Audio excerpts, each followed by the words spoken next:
जय श्रीराम. मकर संक्रांतीबद्दल जो काही शास्त्राधार आहे तो सांगण्याचा प्रयत्न करणार आहे. दरवर्षी मकर संक्रांत येते तसं दर महिन्याला संक्रमण असतं सूर्याचं. सूर्य हा प्रत्येक महिन्याला रास बदलतो.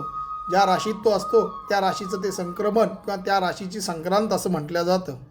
तसं 14 जानेवारी किंवा 15 जानेवारी कधी एखादा दिवस मागे पुढे होतो तो सूर्य मकर राशीत जेव्हा प्रवेश करतो त्याला मकर संक्रमण किंवा मकर संक्रांत असं म्हटलं जातं. यावर्षी 14 जानेवारीला मकर संक्रमण होत आहे. हे दुपारी 3:06 सूर्य मकर राशीत प्रवेश करत आहे. आता या संक्रमणाच्या कालावधीमध्ये काही शुभ गोष्टी करायला सांगितल्यात, काही करायला नाही सांगितल्यात, हे जाणून घेऊयात. शुभ गोष्टी 6 सांगितलेल्या आहेत. त्यामध्ये तिलमिश्रित उदकाने स्नान करायला सांगितलेलं आहे एकदा. त्याच्यानंतर तिल उटणं लावायला सांगितले, तिळाचं उटणं अंगाला लावायचं आहे. तिसऱ्यांदा तिल होम करावा. चौथ्या वेळेस तिल तर्पण करावं. 5व्यांदा तिल भक्षण करावं. 6व्याला तिल दान करावं. असे 6 प्रकार या पापनाशासाठी मकर संक्रमणाच्या दिवशी करावं असं सांगितलेलं आहे. तिल हे उष्ण आहे आणि गूळ हे उष्ण आहे म्हणून तिल गुळ दान त्यामुळं आलेलं आहे. यावर्षी मकर संक्रांतीच्या दिवशी एकादशी आल्यामुळे खूप जणांचे प्रश्न आलेत, एकादशी किंवा मकर संक्रमण. आता खूप जणांना एकादशी असते, त्यांनी काय करावं?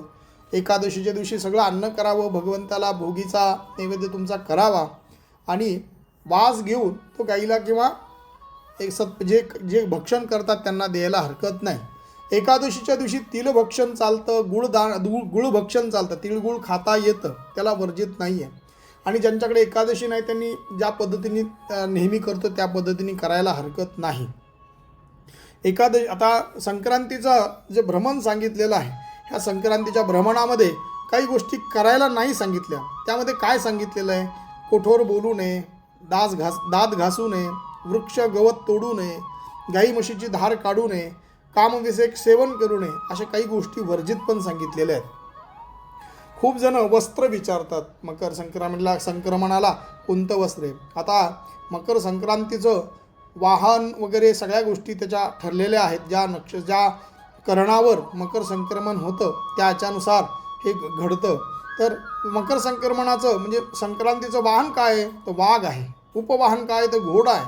तिनं वस्त्र काय परिधान केलं आहे? तर पिवळं वस्त्र धारण केलेलं आहे.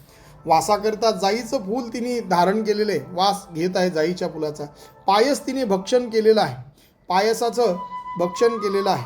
अशी ही मंदाकिनी तिचं नाव आहे. आणि ही 30 मुहूर्त आहे. ते पूर्वेकडून पश्चिमेकडे जात आहे आणि पाहताना वायव्य दिशेकडे पाहिले. हे असं सगळं संक्रमण सांगितलेलं आहे. ह्या संक्रमणाचे नक्षत्रानुसार फळंसुद्धा सांगितलेली आहेत.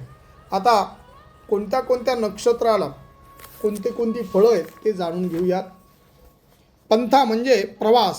3 नक्षत्राच्या राशीच्या लोकांना प्रवास घडू शकतो. ते म्हणजे विशाखा नक्षत्र असलेली, अनुराधा नक्षत्र आणि ज्येष्ठा, ह्या 3 नक्षत्राच्या लोकांना प्रवास घडू शकतो. भोग म्हणजे फळं चांगली आहेत. त्यातले मूळ नक्षत्र, पूर्वाषाढा, उत्तराषाढा, श्रवण, धनिष्ठ आणि शततारका यांना भोग आहेत. आपले भोग संपतात त्याच्यात. व्यथा थोडासा त्रास होऊ शकतो असे नक्षत्र पूर्वा भाद्रपदा, उत्तरा भाद्रपदा आणि रेवती ह्या 3 नक्षत्राला व्यथा. वस्त्र या 3 नक्षत्रांना वस्त्र मिळू शकतं किंवा वस्त्रांचं फळ मिळू शकतं. अश्विनी नक्षत्र, भरणी नक्षत्र, कृत्तिका नक्षत्र, रोहिणी नक्षत्र, मृग नक्षत्र, आर्द्रा नक्षत्र. हानी कुठल्या कुठल्या नक्षत्राला होऊ शकते? पुनर्वसू, पुष्य आणि अश्लेषा ह्या 3 नक्षत्रांना थोडंसं हानी होऊ शकते. विपुल धन म्हणजे भरपूर पैसा मिळू शकतो असे हे 6 नक्षत्र आहेत.